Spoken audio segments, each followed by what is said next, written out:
Ghosts have somehow moved into my day. Chapter 3. Duck, Dome 1, Thrid. Duck stared at her reflection in the river. She wished she were special. Now that she was almost 7, she should be at least a little interesting. Her friend Near, who was a gristle, had big claws on his hands and huge palms that looked like shallow dishes. Her hands were small and nearly useless for moving dirt. Making a face at herself in the water, she tried to make herself look mysterious. It didn't work. Just another visitor with deep brown skin and dark eyes. She sighed and got up to splash her feet in the shallow part of the river. Near had said he had a surprise for her. She wondered what it was. Her worn shift dress, with its deep pockets and faded stripes, felt soft on her shoulders. She'd had it since she'd come forward, though it was getting a bit short now. Her skin suit underneath it was black, though its natural colors were shifting blobs of green, red, blue, and yellow. Duck never let her skin suit colors show. She was the only visitor with all 4 colors, and Mama Two had told her that her colors were her most important secret. Duck was very good at keeping secrets. She reached into her pocket and pulled out a small plastic card.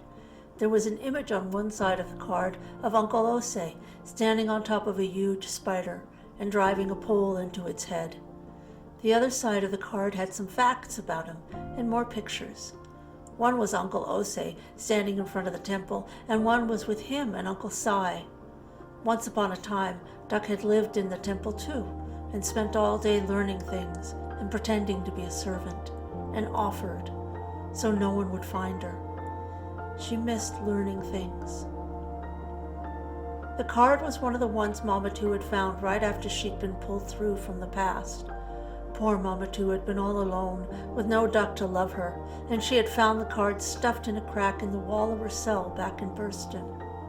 When they had arrived here on Thrid, Mama Two had told Duck she could have the cards forever. There were 24 cards, with a different being on each card. Duck picked one every morning to carry with her throughout the day. The cards were common throughout the galaxy, and Uncle David compared them to Earth baseball cards. Famous people from different planets who had done things to make them heroes. Special people. Uncle Ose was the only person on the cards that Duck knew, but she was really interested in meeting some of the other beings.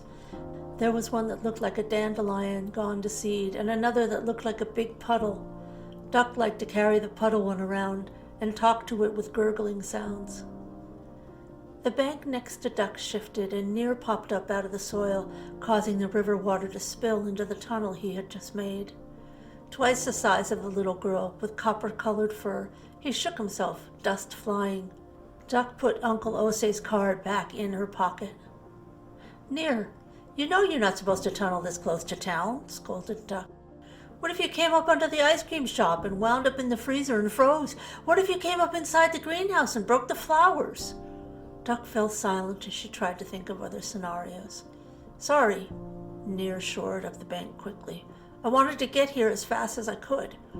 Near, like all the gristle, had trouble moving quickly on top of land, though he could dig rapidly through just about anything underground. He looked at Duck and then slowly held out his closed hand. She stared at it, brow furrowed, then looked up at Near's face. "What?" "You have to tap it," said Near. "My hand. You have to tap my hand." "Okay." Duck shrugged and tapped his fist. He opened his hand and revealed a clear, curved claw. Duck squinted at the claw and then picked it up. "It's pretty," she said, turning it to catch the light. "Try it on." Duck looked surprised. "You wear it?" "No, you wear it," replied Near. "It's for you. I made one, but I can make more, if it fits. Put your finger on the bottom, the flat part." Duck looked at the wide end of the claw and saw depression. She put her index finger into the slight hollow and then took a quick breath in as the base of the claw flowed around her finger and then solidified. "Wow, I have a claw! Rawr!" Duck held her hand up and swiped through the air. "Careful," said Near. "You have to be careful because claws don't care what they hurt." Duck nodded. It was one of Auntie Fran's lessons that Duck had taught Near. Fire doesn't care what it burns, knives don't care what they cut, and bows don't care what they shoot. It was up to the person wielding the tool to make sure that everyone stayed safe. If people couldn't make sure they could keep others safe, then they didn't get to use the tool. Does it stay on forever? Duck twirled around, her face hopeful. No, you can spin it a few times and it will pop off, in case you have to scratch or something. Duck twisted the claw on her finger, and it came off. She beamed at Near. Thank you! This is a wonderful surprise. Where did you find it? I made it, with the stuff they make the domes with. It's really strong, and I think you will dig much better if you have claws. I will make you a full set now that I know they work. Duck bent down and dragged her new claw through the dirt. The sharp tip cut through the soil cleanly. Tears came to her eyes, and she blinked them fiercely away. Claws were special. She stood and put her hands on her hips, gazing out over the river and the growing fields beyond.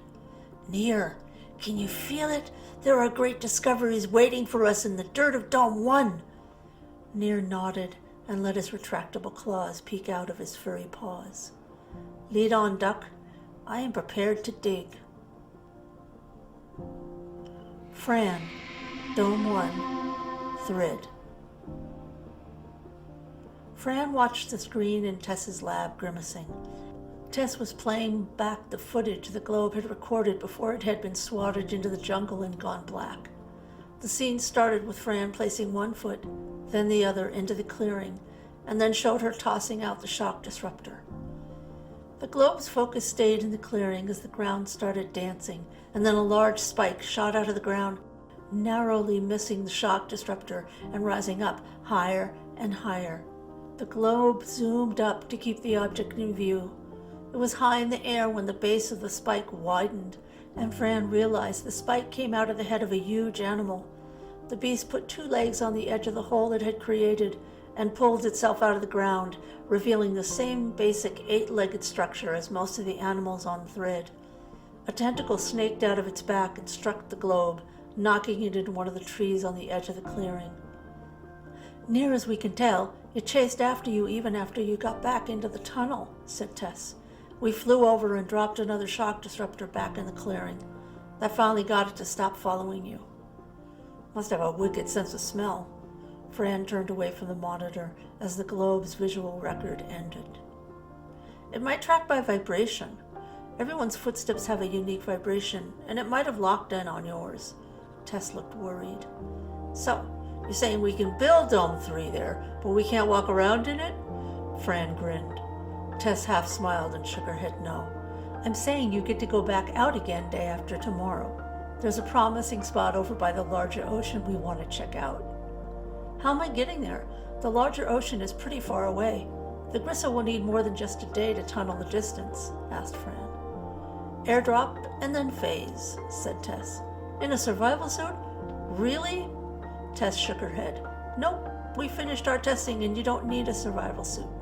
You can go in with just your skin suit and a mask to filter the air. Fran looked doubtful. Must be a hell of a mask. Her eyes narrowed. Okay then, how are we going to handle the suckers? A side effect of phasing was a drop in temperature around the visitor, and a number of native insects on Thrid were drawn to the cold. They weren't lethal, but they were seriously annoying and drew larger predators. We're banking that you can phase high enough for them not to be able to latch onto you. Banking? Fran folded her arms over her chest. Well, we caught a few to test our theory out. Got a minute? Tess looked innocently at Fran and picked up a glass jar with little bugs flying around inside from the desk. Fran felt her eyes widen. Seriously? You want me to hold still while they try their best to bite me? Besides, aren't they used to the atmosphere outside the dome? They'll live long enough to test this out. Come on now, put on your big girl pants and go into phase. Tess started unscrewing the cap of the jar before Fran could protest. Fran shifted into phase, disappearing from view. She went straight for the upper phase levels, knowing that Tess would release the bugs immediately. Tess always erred on the side of challenge. Fran felt the freezing cold of phase hit and took a deep breath, letting her skin suit cover her completely. The drop in temperature was comforting in its own way. She could see just fine in spite of the skin suit stretched over her head. To Fran, Tess was barely moving and she unscrewed the top of the jar a millimeter at a time. The deeper in phase a visitor went, the slower real time appeared.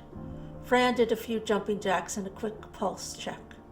Tess was still unscrewing the lid of the jar, and Fran considered slipping down a few levels to speed things up. People thought of phase as a playground where one could run circles around everyone in the here and now, but the actual experience usually meant a lot of waiting. Phasing had its own physical laws. Every 3 levels, the person in phase became invisible or visible to those in real time. The deeper a visitor went into phase, the faster they moved in relation to real time, and the colder their environment seemed to get. The skin suits kept the cold at bay, but extremities went numb and lips went blue if a visitor didn't keep moving. Interaction between those in phase and those out of phase was difficult at best. The visitors had developed a system of hand signals, but for those in phase there was no way to avoid a lot of waiting and watching. Fran had learned to read lips, but the skill was only useful if she knew the language being spoken. She kept her eyes on Tess as she finally lifted the lid of the container.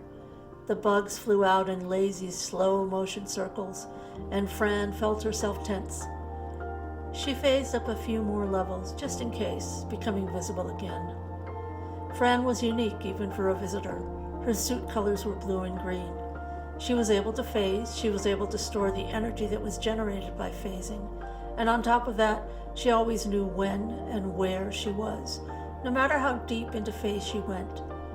Phasing was disorienting to most visitors. Shifting through different times made some dizzy, some ill, and some visitors passed out. Learning how to ramp up phase levels and jump from one level to another took time and effort. Fran moved through different times with ease, and though her skin went blue more often than not, she was never uncomfortable in phase. Shifting up a few levels to make sure that the suckers didn't bite her took a little effort. This experiment was relying on the fact that, as visitors phased, they became less and less able to interact with other living things. If Fran went into phase 1, the first level of phasing, she would disappear from sight, but Tess could still reach out and touch her, even if Fran was invisible. Tess would get a bit of a shock from the time difference, and that was about it. If Fran went into a high enough level of phase, though, even if she could be seen, Tess's hand would go right through her. The bugs hovered just above the lip of the jar, then headed straight to Fran. She felt herself tense as the bugs inched closer and closer, instinctively heading to the lowest temperature object in the room. Tess began to grin in slow motion, and Fran rolled her eyes and made herself hold still. Fran was in a visible level of phase, though to Tess she probably looked slightly distorted at the edges. As the suckers got to her skin suit, they flew right through it and her, wafting around in confusion. Fran snagged the glass jar out of Tess's hand and started corralling the bugs. After all the suckers were captured, Fran came out of phase and put the jar back on the desk. Okay, so the alien bloodsuckers are not an issue. Fran's skin suit was still up over her head. She understood that she looked a bit alien herself. We can drop you off about a day's trek from the site. Tess gave a smug smile. And I'm walking a day in a helmet. Nope, you're going to walk and run for a day breathing through this. Tess held up a small mask. New tech, muttered Fran. New tech, affirmed Tess. You'll be in phase, wearing your skin suit, breathing through this. Your skin suit will keep the air off your skin, so no worries there. Nothing will be able to touch you. Nothing will be able to hurt you. You can drop a gazillion shock disruptors and laugh at whatever spiky-headed monsters show up. Fran took the mask and scowled at it. She let her skin suit slide off her head, put the mask on her face, then slipped the skin suit back up, holding the mask in place with the suit. It's hard to breathe in this thing, Fran complained. That's because you're sucking in air through a filter designed to keep out everything that isn't good for you. You'll get used to it. Easy for you to say. You have a day to practice breathing and running, oh great explorer. Fran shook her head. Fine, I'll be outside then, breathing and running. What needs to be checked?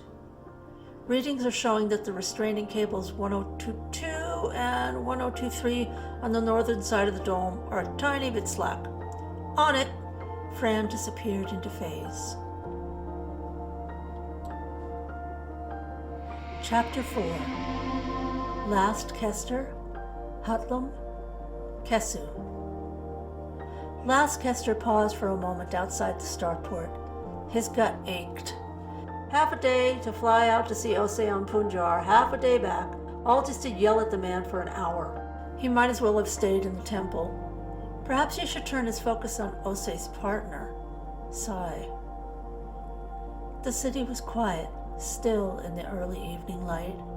Kester looked around for his ride, but no one stood loitering and hopeful, waiting for the esteemed council member to arrive. Muttering expletives in Hurl, his birth language, Kester looked towards the line of shuttles that hovered by the shuttered food kiosks. It was late. Someone should have been sent to meet him. His stomach turned over and bile rose, searing the back of his throat. He wished he were home in his quarters, resting. A bitter half-smile played on his face. Rest was not really an option, not with the source draining away. He headed over to the shuttles, raising his hand to get the attention of the first one in line. If traffic was light, he could get to the temple in time for the last recitation of the day. The night turned chilly as the shuttle driver took off. It was a short ride home, but by the time he reached the temple steps, his hands and feet were freezing. He curled his arms in as his stomach released a fresh wave of pain. He knew it was his diet, the stress from his role as head liaison to the visitors, a million different things causing the ulcers, eating him alive from the inside out. Knowing didn't help. Kester breathed in the cold air deliberately and looked up the wide stone steps that led to the temple doors. Even this late, the steps were dotted with people. Most of them were tourists, off-worlders visiting the service's galactic headquarters, but a few were petitioners, looking for help or a good deal on power orbs. He climbed the stairs slowly, one step at a time, keeping his breathing measured, letting pain wash through and out. This was his salvation, his penance, his promise, his future. The service. He made it to the top of the steps and gazed through the always open doors of the temple, grimacing with pride at the gleaming, echoing room before him. The hall was enormous. A thin crowd scattered about the room, craning their necks to see the huge dome that towered high above. The walls were riddled with the balconies of the elite, and the hall's marble floor sparkled with an intricate pattern of rare gems. Lines woven through lines angled under the tourists' feet, a stone tapestry showing the various arms of the service, radiant with color. A large group of gray-robed offered was gathered in the center of the hall. Silent, heads bowed, they were the servants of the lasts. They met every few hours in the main hall to chant the prophecy. It had been the head last's idea to create the ritual, something about reinforcing the focus on the dangerous times at hand. Kester shrugged, as if anyone could forget.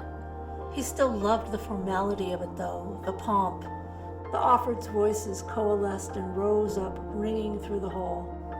When power fades, the first will show, the consort the bridge, then into now, and power will renew. Kester's gaze lifted, following one of the dome's arching struts until he found the same words carved into the stone of the temple. The prophecy. He squinted, trying to see each letter, but he was old now, and his eyesight wasn't as good as it used to be. No matter.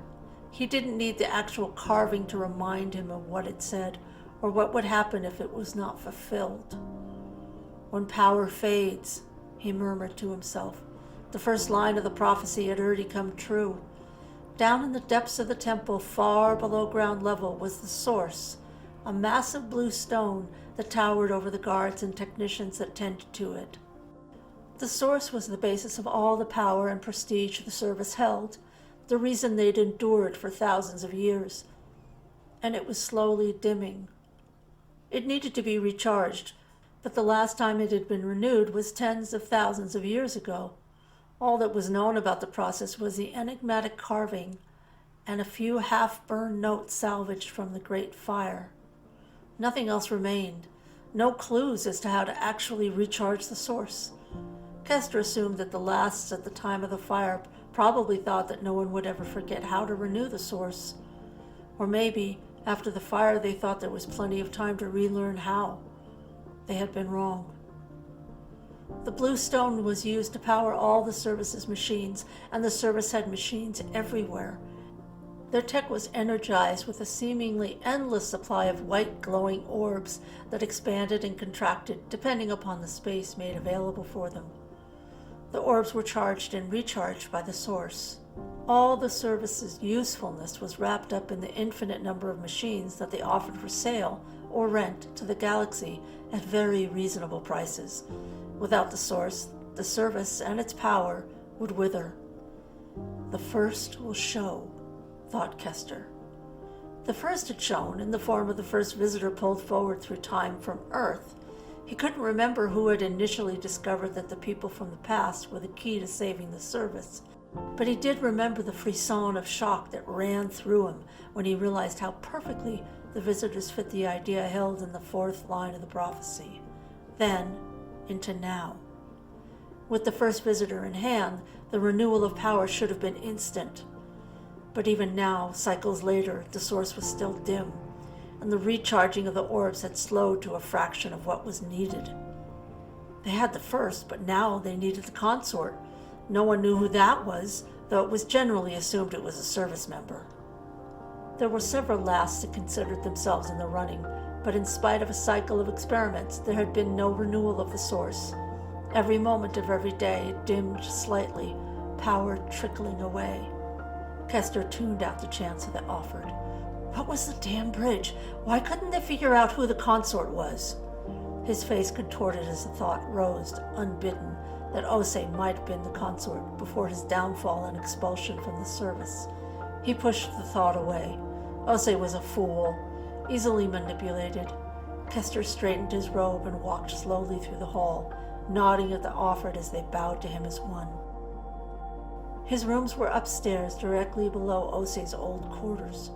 His exterior patio was smaller than the disgraced ex-member and overshadowed by a looming ceiling created by Ose's landing pad.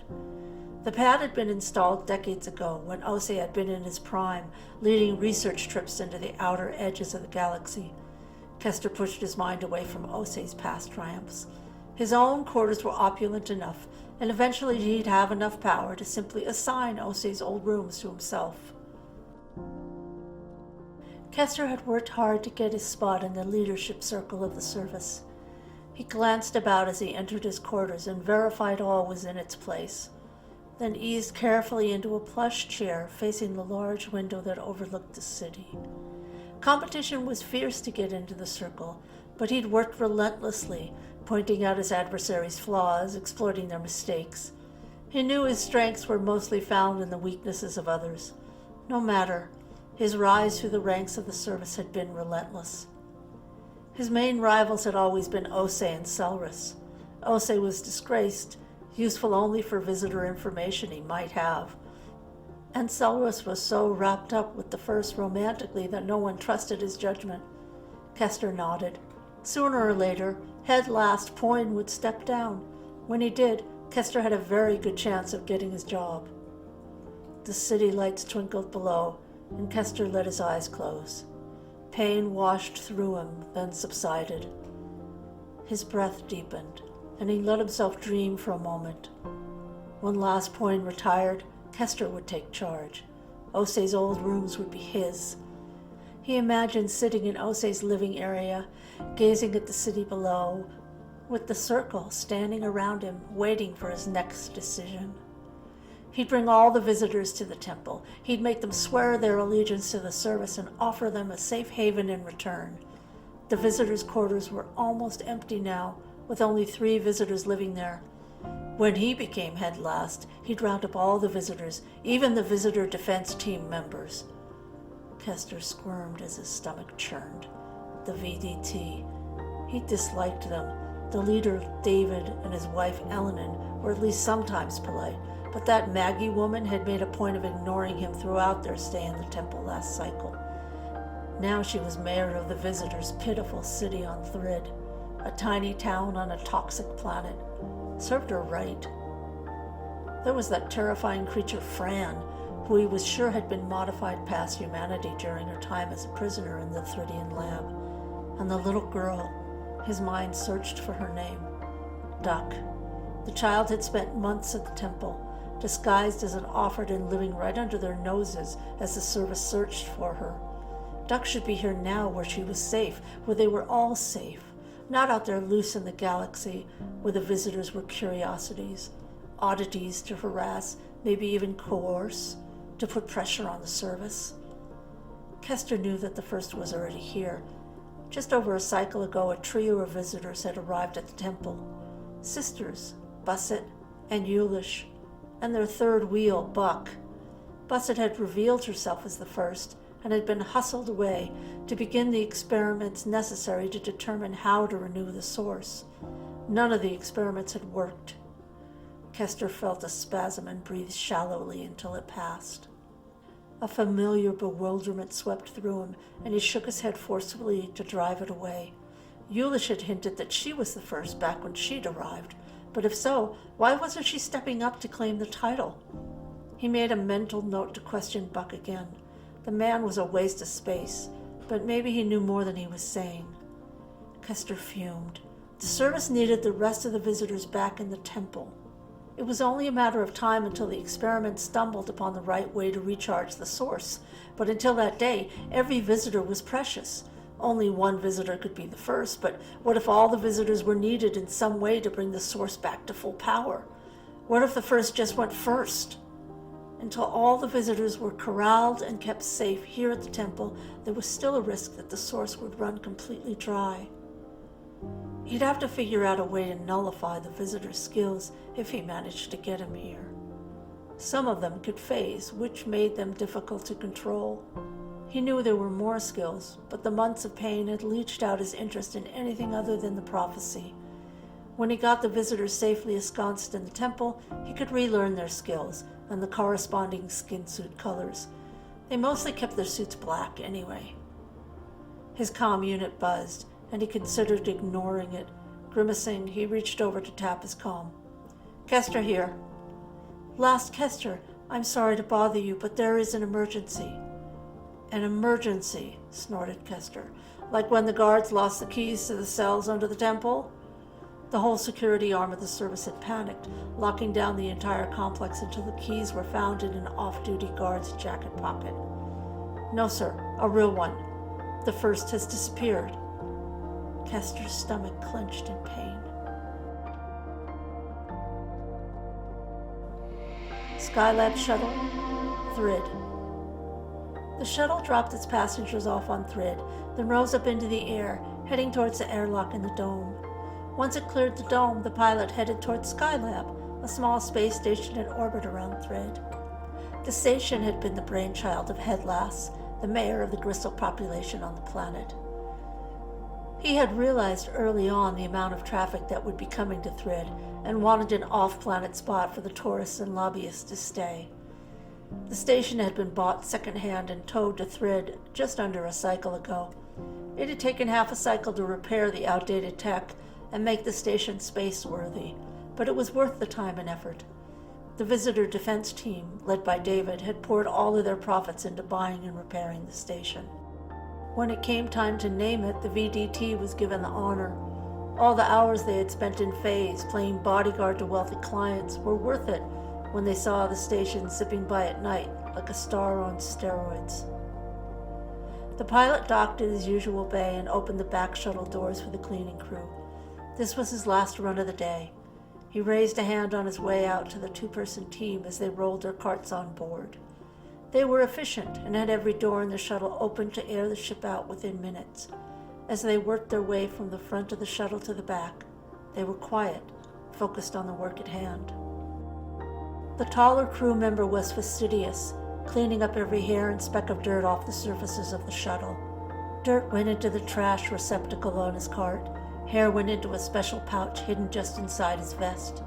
He had been working on the cleaning crew for almost half a cycle now, and had quite a collection of hair back in his tiny quarters.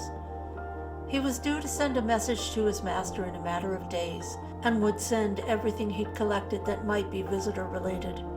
Hair, Trash they may have touched, bottles they may have drunk from, a small bit of something that could be a fingernail clipping.